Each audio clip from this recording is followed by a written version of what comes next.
Here's PragerU to try to convince you that Jesus loved capitalism.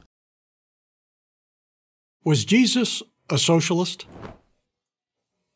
Well, if socialism is nothing more than being kind to other people, then you might think the answer is yes. But you can be kind to other people and be a capitalist. John D. Rockefeller probably gave away more money than anyone in human history, and he was certainly a capitalist. Bill Gates and Warren Buffett have given away millions, too. Well, if occasional charitable donations are what makes a person kind, then this dude was kind as well. To get an accurate answer to our question, we need to define socialism. Socialism is the concentration of power into the hands of government elites to achieve the following purposes: central planning of the economy and the radical redistribution of wealth. PragerU relies on a definition of socialist that few, if any, people who call themselves socialists today mean when applying that term. Socialism has come to mean a lot of different things over the years. Bernie Sanders, for example, seems to simply use it to mean someone who wants a more robust social safety net. Many, if not most, other self-described socialists you will meet today simply want as many spheres of human cooperation to be democratized as possible, rather than wanting power to be concentrated in anyone's hands. When you think of socialism, conservatives only want you to think about dictatorship and government boondoggles rather than any of the myriad other things socialists have advocated over the past 200 years. Jesus never called for any of that. Didn't he tell a guy, if you want to be perfect, go sell your possessions and give to the poor? That sounds to me like he's advocating that the guy pretty radically redistribute his wealth. Nowhere in the New Testament does he advocate for the government to punish the rich or even to use tax money to help the poor. Nor does he promote the ideas of state ownership of businesses or central planning of the economy. Oh, that's your escape hatch, that he didn't advocate that the government use tax money to help the poor. Well, you don't have to advocate that the government be the entity which redistributes wealth to be a socialist. Anarcho-socialism is a thing. It doesn't advocate that a state even exists, let alone that it owns businesses or plans the economy. It's a common joke now that when conservatives refer to socialism, they define it as when the government does stuff. And the more the government does, the more socialist it is. Conservatives would like you to ignore any variety of socialism that doesn't call for the government to do anything at all. In Luke 12, Jesus is confronted by a man who wants him to redistribute wealth. "Master," the man says to Jesus, "tell my brother to divide the inheritance with me." Jesus replies, "Man, who made me a judge or divider over you?" And then he rebukes the man for being envious of his sibling. How about Jesus' parable of the talents? Talents were a form of money in Jesus' day. A man entrusted 3 of his workers with his wealth. The 2 who invested the money and made a profit were praised, and the one who buried his share so he wouldn't lose any of it was reprimanded. Sounds a lot more like an endorsement for capitalism than socialism, doesn't it?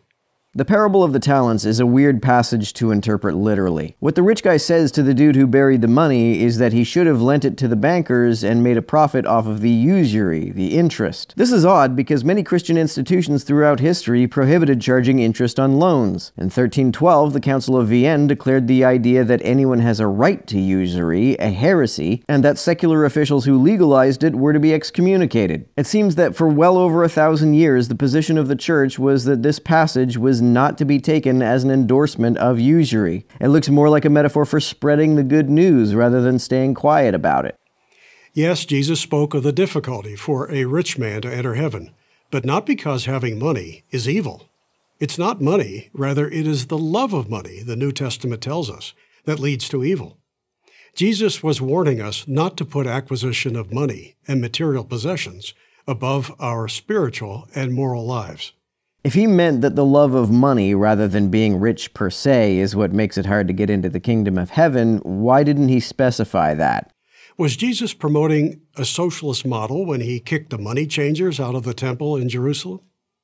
Again, the answer is no. Note the location where the incident occurred. It was in the holiest of places, God's house. Jesus was not angry at buying and selling in and of themselves. He was angry that these things happened in a house of prayer. He never drove a money changer from a marketplace or from a bank. Jesus advises us to be of generous spirit, to show kindness, to assist the widow and the orphan. But he clearly means this to be our responsibility, not the government's. Just like an anarcho-socialist would. Consider Jesus' Good Samaritan story. A traveler comes upon a man at the side of a road. The man had been beaten and robbed and left half dead.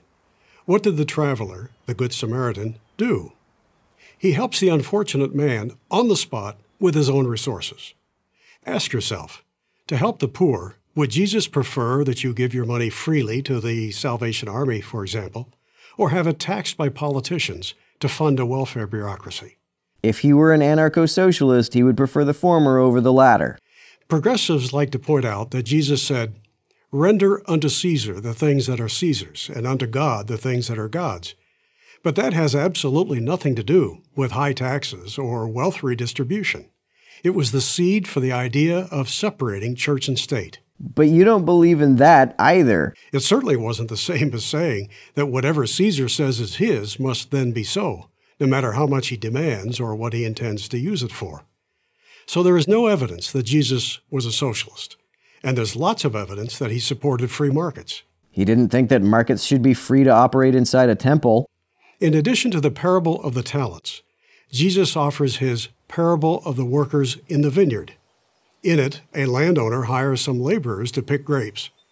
Near the end of the day, he realizes he needs more workers to get the job done. To recruit them, he agrees to pay a full day's wage for just 1 hour of work. When one of the laborers who had worked an entire day complains, the landowner answers, "I'm not being unfair to you, friend. Didn't you agree to work for a denarius? Don't I have the right to do what I want with my own money?" That's a testament to the principles of supply and demand, of private property, and of voluntary contracts, not socialism. Jesus never endorsed the forced redistribution of wealth. Neither does anarcho-socialism necessarily. The voluntary redistribution of wealth is perfectly compatible with many varieties of socialism. That idea is rooted in envy, something that he and the 10th of the 10 Commandments railed against. Most importantly, Jesus cared about helping the less fortunate. He never would have approved anything that undermines wealth creation. And the only thing that has ever created wealth and lifted masses of people out of poverty is free market capitalism. You mean the thing that didn't exist when Jesus was alive?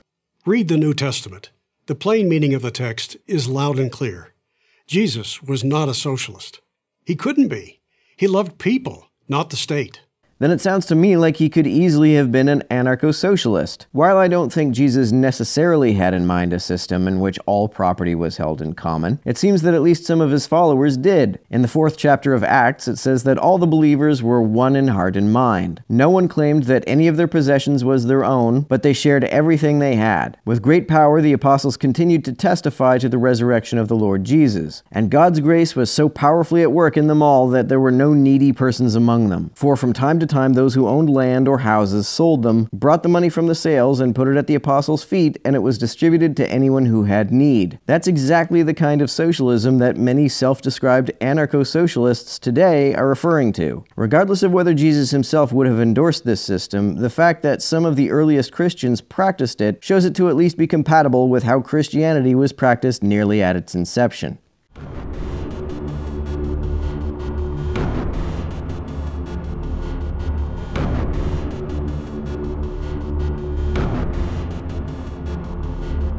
To everyone who helps me out on Patreon, you're a big help. Thanks so much.